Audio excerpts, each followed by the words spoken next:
Une petite vidéo pour expliquer comment faire une bride avec des perçages également espacés. Donc on va prendre un exemple d'un cercle de dimension 400 mm avec plusieurs trous également espacés, et on va faire en sorte que les deux premiers trous soient hors axe, donc c'est-à-dire également espacés par rapport à l'axe vertical.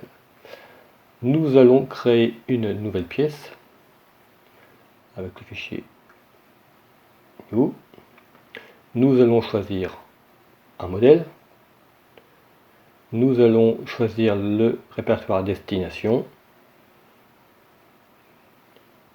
et le nom du fichier.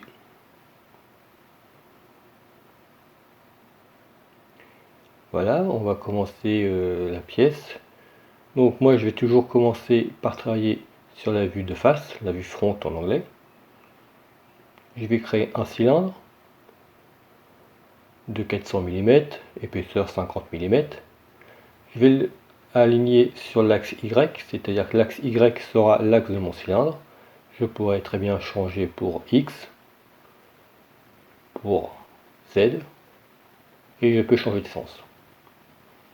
Donc je vais revenir sur l'axe Y pour déterminer l'axe de mon cylindre. Voilà ce qui est fait. J'ai maintenant un cylindre, diamètre 400 mm, épaisseur 50, suivant l'axe Y. Bien, maintenant nous allons faire le perçage sur ce cylindre.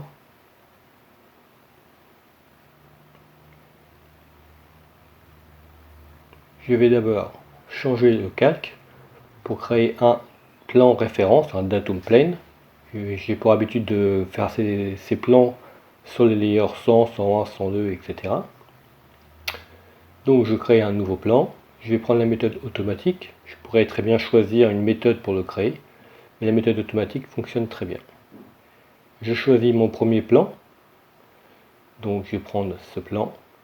Je vais le faire tourner autour d'un axe, ce qui va me permettre d'avoir un plan qui passe par le centre de mon cylindre, par l'axe du cylindre, et que je peux orienter angulairement. Je vais laisser la valeur voilà, la valeur qui est 33 degrés. On pourra la modifier par la suite. Donc j'ai mon cylindre et j'ai mon axe. Mon axe va me servir à positionner mon premier trou qui sera en fait pilotable. Donc pour cela je vais créer un trou, un perçage avec la fonction preinx5, c'est une fonction que je préfère. Je détermine le diamètre de mon perçage. Là je peux régler la profondeur de perçage et l'angle au fond de mon perçage. Donc pour le moment je ne vais pas m'en occuper puisque je vais faire un trou débouchant. Je vais partir d'une face pour aller jusqu'à la face opposée. De cette manière j'aurai un perçage débouchant, quelle que soit l'épaisseur. On peut voir que les paramètres de profondeur sont grisés. Je vais mettre l'axe, je vais utiliser mon plan pour positionner mon perçage. Donc je vais créer un point sur une droite, c'est-à-dire que le centre de mon perçage se trouvera sur mon plan. Je peux voir que la distance entre l'axe, entre le centre de mon perçage et puis le plan est à 0. Et ensuite je vais faire une perpendiculaire en partant de l'axe de mon cylindre. Et de cette manière, je rentre la valeur du rayon de mon diamètre de centre de perçage. On va prendre pour un exemple 150 mm, ce qui fera un diamètre de centre de 300 mm. Voilà, j'ai donc maintenant mon premier perçage sur un plan qui est pilotable. C'est-à-dire que je peux modifier l'angle de mon perçage, je vais modifier la position angulaire de mon premier perçage. Donc maintenant j'ai mon cylindre, j'ai mon premier perçage, je vais faire une instance, c'est-à-dire que je vais répéter mon perçage. Pour ça j'utilise la fonction pattern feature. Là je vais sélectionner le paramètre que je veux multiplier, en l'occurrence mon premier perçage. Je choisis la méthode, c'est-à-dire circulaire. J'ai plein d'autres méthodes, mais bon, pour le moment on va se focus sur circulaire. Autour de quel axe je veux tourner? Donc je vais vouloir tourner autour de mon axe Y, de manière à répéter mon perçage autour de cet axe. Je vais choisir la position de centre autour de laquelle je vais tourner, donc je vais choisir le centre de mon cercle. Voilà ce qui est fait. Donc à partir de maintenant, j'ai le centre, j'ai l'axe autour duquel je vais tourner et la feature, en fait le perçage par exemple que je voudrais multiplier. Donc j'ai maintenant la quantité, donc je vais mettre par exemple 8 trous et je vais diviser 360 degrés par ces 8 trous, ce qui va me faire 8 trous également espacés à partir du premier perçage.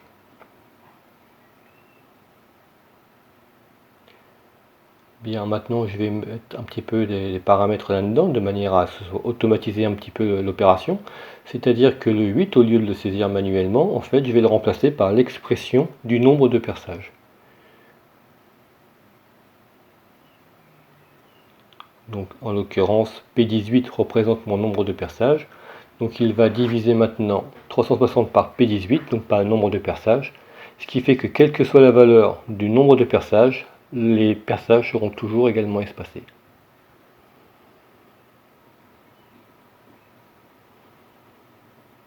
Par contre, maintenant ce que je souhaite, c'est que le premier perçage soit à la moitié de la distance de l'angle qui sépare deux perçages, de manière à ce qu'il soit toujours entre l'axe vertical. Donc pour cela, la position de mon axe vertical que j'ai paramétré tout au début, en fait, P19, je vais récupérer la distance, l'angle que j'ai entre deux perçages, que j'ai divisé par deux, ce qui va permettre de positionner mon premier perçage à la moitié de l'angle de deux perçages. Maintenant, nous allons vérifier tout cela sur un plan.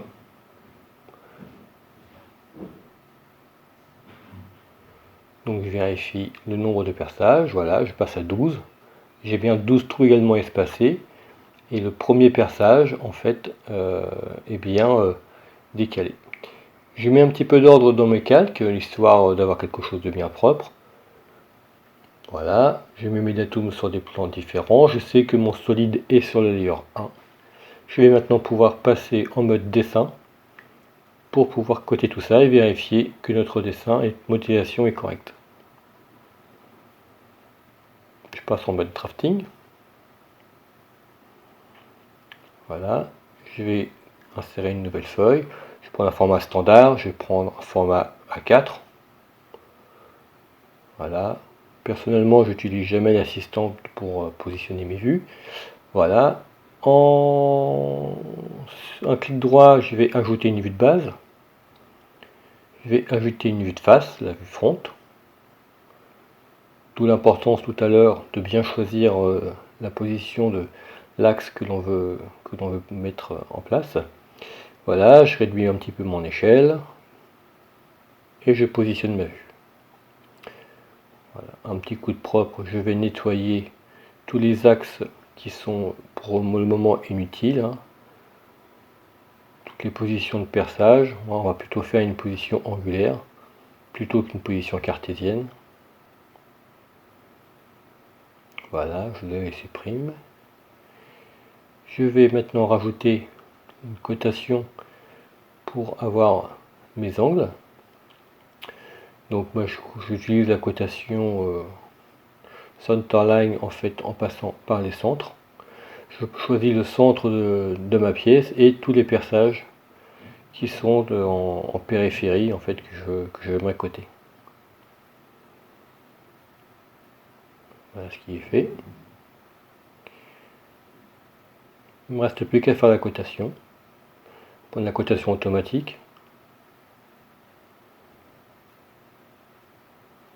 Voilà, en fait en fonction des surfaces que je vais cliquer en fait je vais avoir la cotation la plus adéquate.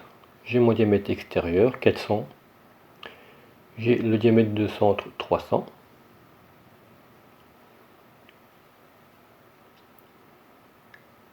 J'ai le diamètre du perçage 18.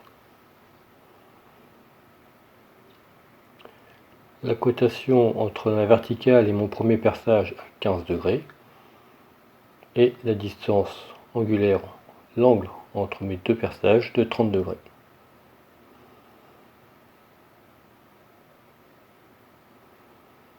Voilà.